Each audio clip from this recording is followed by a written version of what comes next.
Ajak unfollow akun Abu Janda. Susi mendadak religius ala Tengku Zul. Ditulis oleh Abu Daeng Al-Makassari di siwar.com. Mengajak orang unfollow seperti yang dilakukan Ibu Susi terhadap akun Abu Janda sama saja kampanye negatif atau bahkan bentuk provokasi. Jika tujuan Ibu Susi itu adalah test the water, tetap elegan, tapi begitulah cara berpolitik sebagian besar politisi di negeri ini. Kadang tidak logis dan tidak bijak dalam bermanuver. Kebanyakan dulu menggunakan isu-isu sensitif yaitu agama, maka tak heran ada istilah mabuk agama, kan teler, atau memang dasar pikiran mereka sudah sedemikian kotor, sehingga hanya cara-cara licik yang bisa dikerahkan.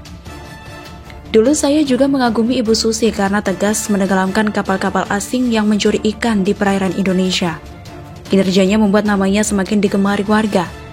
Namun, tentu ada juga yang tidak suka hanya karena iri atau karena penampilannya yang unik. Ya begitulah, masih ada saja orang yang mempermasalahkan soal penampilan, mulai dari perempuan yang merokok dan juga bertato. Padahal bangsa kita tidak butuh hal-hal remeh kayak gitu. Bangsa kita butuh kinerja yang bisa menerapkan nilai-nilai Pancasila, yaitu menerapkan keadilan sosial sehingga semua rakyat mendapatkan hak-haknya, termasuk memperoleh pendidikan yang berkualitas. Dan itu akan menjadi modal memajukan Indonesia. Tentu kalau itu tercapai, Indonesia adalah negara yang paling hebat. Indonesia bisa bebas dari ideologi kadrun ganas itu. Tidak ada lagi pasar muamalah, kampung Turki, jilbab wajib meski non-muslim, dan lain-lain yang terlalu halu karena merasa pemilik surga. Namun, kalau banyak politisi yang hanya mementingkan diri pribadi dan golongannya, ya, kita semua bakal perang dingin dari waktu ke waktu. Dan terjadi kubu-kubuan, saling mencela, saling mengejek, dan saling lapor-melapor. Hukum pun digunakan hanya sebagai alat pemukul, bukan untuk menegakkan keadilan dan mewujudkan cita-cita Pancasila. Musuh kita adalah yang menentang Pancasila, dan jelas-jelas ideologi kadrun yang di dalamnya ada HTI, FPI, dan ekstremis berbaju agama, baik yang ada di lembaga ormas kayak MUI dan lainnya, itu adalah musuh NKRI. Lihat saja bagaimana Natalius Pigai sedang mencoba bermain sara, karena ada target dan tujuan yang ingin dicapainya. Dan kebetulan, dia dari Papua bisa melihat celah perbedaan itu dan menggorengnya. Padahal ideologi negara kita mengakomodasi semua perbedaan itu, agar benar-benar terbangun bangsa yang berdaulat dalam suasana keberagaman. Memang butuh perjuangan untuk menegakkan Pancasila, dan salah satunya adalah melawan diri sendiri yang potensial menjadi rasis dan intoleran. Natalius Pigai bisa dinilai begitu karena bisa menganalisis rekam jejaknya yang terang benderang selama ini. Natalius bisa saja memang kecewa karena tak mendapatkan jabatan. Ia hanya mantan komisioner lembaga hak asasi manusia, dan ia pun hanya melihat isu rasis adalah isu potensial. Sungguh sangat berbahaya. Sama halnya dengan Amin Rais dan kawan-kawannya. Mereka bisa menamakan dirinya oposisi, tapi caranya beroposisi hanya jadi bahan tertawaan warga. Maka tak heran banyak berseliweran hal-hal konyol dan lucu yang ditampilkan terkait dengan diri mereka. Kembali ke Bu Susi. Dari Bu Susi yang mengajak unfollow akun Abu Janda, akal sehat manusia bisa melihatnya dengan jeli bahwa ada hal yang aneh, sudah tidak sehat. Orang yang dulu berkinerja bagus dan banyak dikagumi, rupanya bisa berubah 180 derajat, benar-benar drastis. Apakah Susi ingin berubah jadi makhluk kadrunwati? Ataukah Bu Susi mendadak jadi religius? Religius ala Tengku? Memang virus kadrun itu bisa dengan mudah menular, dan tidak tanggung-tanggung. Kalau menular pada seorang tokoh, maka sangat tampak meski dia sendiri tidak menyadarinya. Malah seorang tokoh yang merasa paling benar itu, ia akan keras kepala kalau dirinya tidak tertular ideologi kadrun. Merasa dirinya baik-baik saja, bahkan merasa sedang mendapatkan pencerahan. Padahal, virus kadrun sudah bekerja secara simultan. Meskipun dengan pendekatan yang sangat bijak, ia tetap teguh bahwa dirinya paling benar dan paling wajib diikuti maunya. Nah, pembaca bisa menganalisis kembali bagaimana ujian demi ujian yang dilalui Bu Susi. Apakah ia kecewa? Atau ia punya strategi masa lalu itu tak sesuai harapan? Sehingga perlu mengubah caranya dalam bertahan dalam arus politik yang selalu kencang ini. Jadi, ajakan Ibu Susi mengunfollow akun Abu Janda karena mungkin mengira bahwa Abu Janda blunder dan menyebalkan, dan karena terlalu vokal itu merupakan ajakan yang kurang cantik, bukan manuver yang bagus. Seolah-olah Ibu Susi melihat Abu Janda akan segera jatuh dari ketinggian. Lalu ia segera mengambil kesempatan kejatuhan Abu Janda itu. Bu Susi mungkin masih melihat sisa-sisa pembenci Abu Janda itu masih banyak dari ex-FPI atau para kadrun itu, sehingga Ibu Susi berharap dapat banyak penggemar lagi. Atau jangan-jangan selama ini banyak netizen yang sudah tidak memperhatikan Ibu Susi karena tidak lagi membuat gebrakan. Atau suara Ibu Susi yang masih membahas soal kelautan tidak mendapatkan perhatian dari para penggemarnya dulu. Kalau memang demikian, justru ini berbahaya. Malah bisa dimanfaatkan pihak lain yang selama ini sudah berjalan misinya dalam rangka mengeruk kekayaan alam laut kita. Begitulah kura-kura.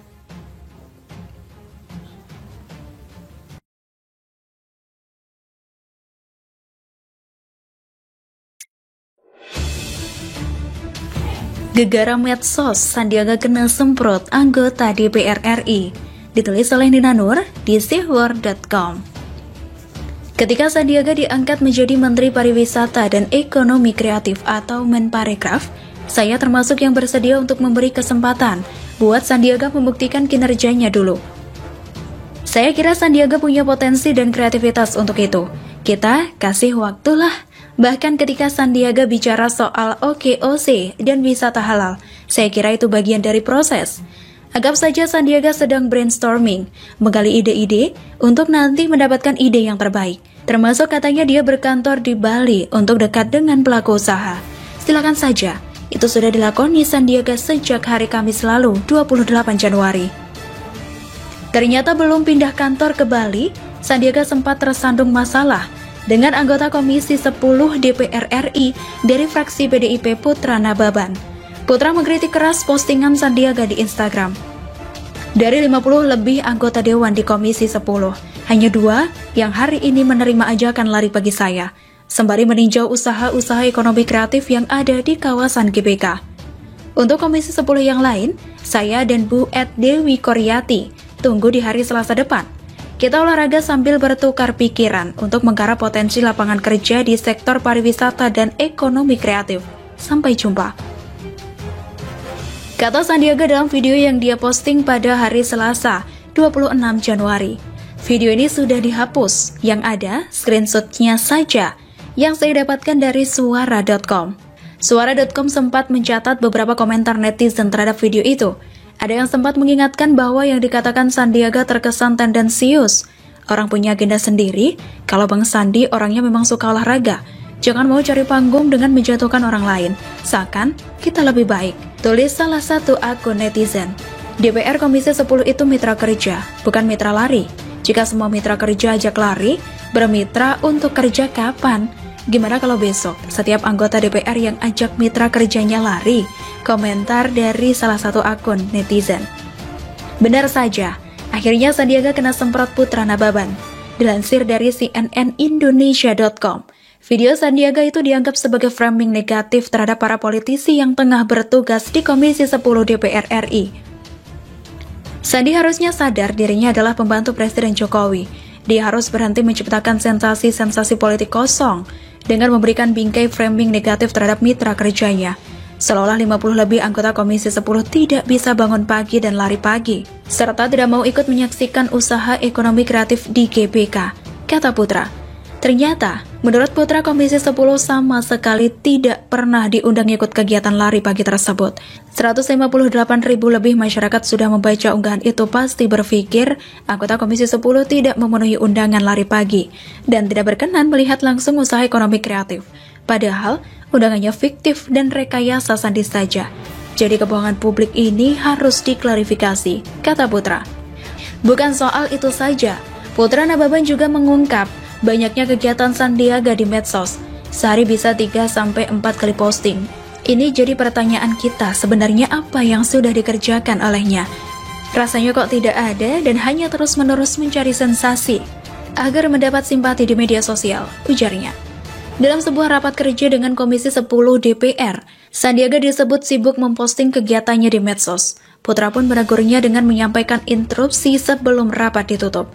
Interupsi pimpinan memberi masukan saja kepada saudara menteri. Di saat kita sedang rapat kerja resmi seperti ini, untuk tidak mengupload postingan-postingan di media sosial yang terkait dengan kegiatan Anda, kata Putra.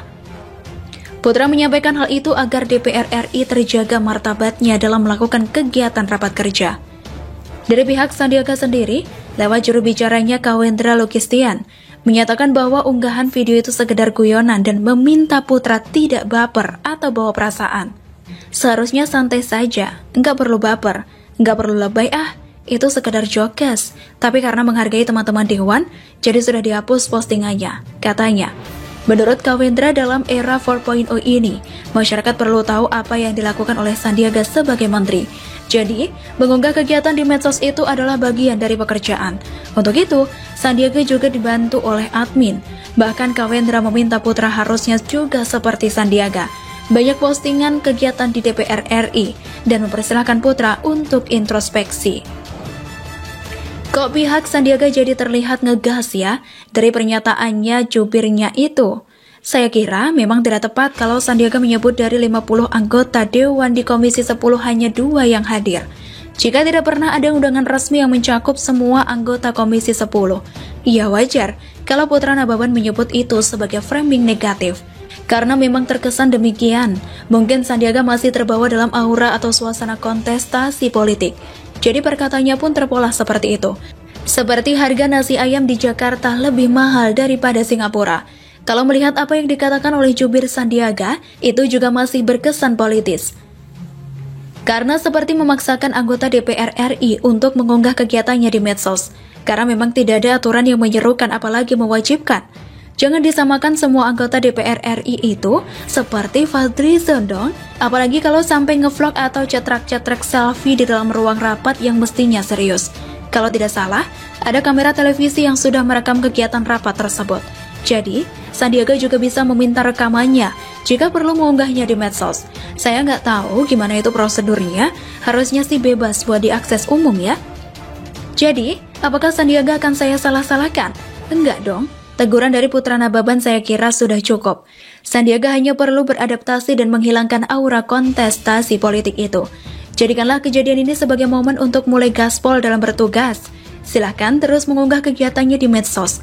Tapi, jangan kayak Fadlizon ya. Selalu dari kura-kura.